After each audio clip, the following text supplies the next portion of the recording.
गजा पट्टी में रात भर हुए इसराइल के हमलों में कम से कम 60 लोग मारे गए। फलस्तीनी स्वास्थ्य अधिकारियों ने यह जानकारी दी है। बढ़ती अंतर्राष्ट्रीय निंदा के बावजूद इसराइल ने हमास के खिलाफ युद्ध को और तेज कर दिया है। इसराइल ने हाल के दिनों में इस क्षेत्र में एक और बड़ा हमला किया है।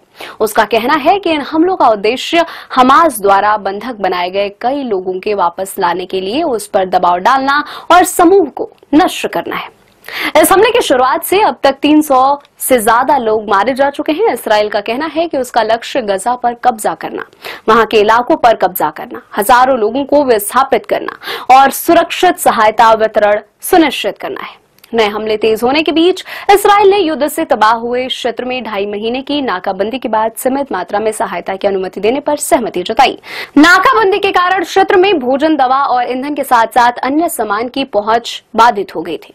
इसराइल के प्रधानमंत्री बेंजामिन नेतन्याहू ने कहा कि उन्होंने सहयोगियों के दबाव में बाद न्यूनतम सहायता देने का निर्णय लिया है। सोमवार को इसराइल के आचरण की आलोचना तब और तेज हो गई जब सहयोगी कनाडा, फ्रांस और ब्रिटेन ने प्रतिबंधों सहित देश के खिलाफ ठोस कार्रवाई की भूमिका दी और इसराइल से गजा में अपनी नई सैन्य कार्रवाइयों को रोकने का आह्वान किया। नेतन्याहू ने आलोचना को खारिज करते हुए कहा कि हमास के साथ अक्टूबर 2023 के हमले का सबसे बड़ा जवाब है। अब तक केवल कुछ ही ट्रक गजा भेजे गए हैं, जिसके बारे में संयुक्त राष्ट्र एजेंसियों का कहना है कि यह भारी जरूरत को पूरा करने के लिए पर्याप्त नहीं है।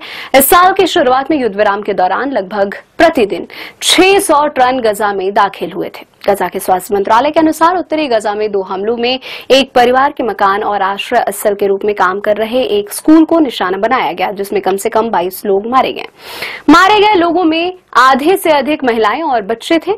अलक्सा शहीद अस्पताल के अनुसार मध्य शहर दीर अल बलाह में एक हमले में 13 लोग मारे गए और शरणार्थी शिविर में एक और हमले में 15 लोग मारे गए। नासिर अस्पताल के अनुसार दक्षिणी शहर खान यूनिस में 2 हमलों में 10 लोग मारे गए हैं। इसराइल की सेना ने इस बारे में तत्काल कोई टिप्पणी नहीं की है। इसराइल ने हाल के दिनों में इस क्षेत्र में एक और बड़ा हमला किया है।